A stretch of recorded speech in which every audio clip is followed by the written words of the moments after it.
श्री राम और लक्ष्मण ही नहीं, रामायण में भरत और शत्रुघ्न ने भी काटा था वनवास। पिता दशरथ का वचन पूरा करने के लिए श्री राम 14 वर्ष के वनवास के लिए घर से निकले, तो अनुज लक्ष्मण और अर्धांगिनी सीता भी साथ गई। इस दौरान छोटे भाई भरत और शत्रुघ्न अपने ननिहाल में थे, लेकिन जब वे लौटे तो भाई के वियोग में उन्होंने भी राजमहल छोड़ दिया। भरत ने श्री राम की चरण पादुका राज सिंहासन पर रखकर अयोध्या के निकट नंदीग्राम के वनों में एक वनवासी का जीवन व्यतीत करने और वहीं से राज्य की व्यवस्था संभालने का निर्णय लिया। इसके बाद भरत नंदीग्राम में कुटिया बनाकर रहने लगे।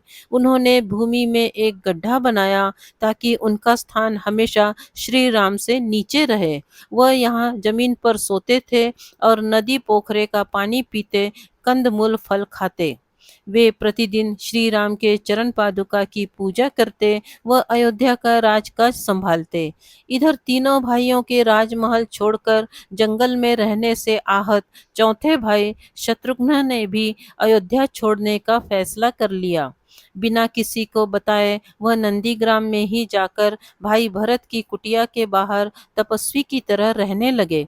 बताया जाता है कि पूरे 13 साल तक पूरी अयोध्या तो क्या, खुद माँ कौशल्या को भी इसकी खबर नहीं थी।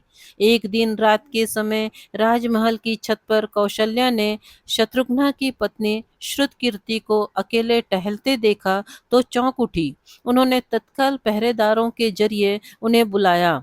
श्रुतकीर्ति के आने पर कौशल्या ने उनसे पूछा, तुम अकेले छत पर क्यों टहल रही हो? शत्रुघ्न कहाँ है? तो श्रुतकीर्ति ने कहा, मुझे नहीं पता माता, वह तो मुझे 13 वर्षों से कहीं नहीं दिखे हैं। यह सुनकर कौशल्या बहुत दुखी हो गई और खुद आधी रात ही सैनिकों के साथ शत्रुघ्न को खोजने निकल पड़ी।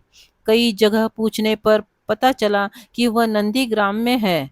कठिन रास्तों से होते हुए माँ कौशल्या नंदीग्राम पहुंची तो वहां भरत जी कुटिया बनाकर तपस्वी के भेष में दिखे, जबकि कुटिया के बाहर बड़ी चट्टान पर अपनी बाह का तकिया बनाए शत्रुघ्न जी गहरी नींद में सोए मिले। बेटे को ऐसी हालत में देखकर माँ कौशल्या द्रवित हो उठी। उन्होंने शत्रुघ्न को छूकर आवाज लगाई तो वो चौंक कर उठे। शत्रुघ्न ने हैरानी से पूछा, माँ यहाँ कहाँ? आपने आने का कष्ट क्यों किया? मुझे ही बुला लेती। माँ कौशल्या उन्हें दुलारते हुए बोली, क्या अपने बेटे से मिलने नहीं आ सकती? लेकिन तुम यहाँ क्यों सोए हो? अयोध्या में क्यों नहीं? तभी शत्रुघ्न भावुक हो उठे। उन्होंने कहा, माँ, बड़े भैया राम पिता का आदेश मानते हुए वन चले गए। साथ भैया लक्ष्मण और भाभी भी गए। अब भैया भरत भी नंदीग्राम में कुटिया बनाकर रह रहे हैं, तो क्या राजमहल का ठाट बाट मेरे लिए ही था? इस पर माँ कौशल्या कोई जवाब न दे सकी। शत्रुघ्न ने भाइयों की तरह वन में रहते हुए खुद भी पत्नी और भोग विलासिता से दूरी बना ली थी, मगर माता कौशल्या के आदेश पर उन्हें मथुरा का राजा बनाया गया और पत्नी श्रुतकीर्ति के साथ वहां रहने का आदेश दिया गया। श्रुतकीर्ति सीता की चचेरी बहन और राजा जनक के छोटे भाई राजा कुलध्वज की पुत्री थी। इस तरह 13 वर्ष का वनवास काटकर शत्रुघ्न मथुरा के राजा बने और भरत जंगल से राजकाज चलाते हुए श्री राम का वनवास पूरा होने के बाद अयोध्या लौटे। श्री राम के आते ही भरत ने उन्हें उनका राज्य वैसा का वैसा सौंप दिया। इसके बाद श्री राम का राज्याभिषेक किया गया। यदि आपको ये पौराणिक कहानी अच्छी लगी हो तो प्लीज़ इसे लाइक करें, शेयर करें और इस चैनल को सब्सक्राइब करें। धन्यवाद।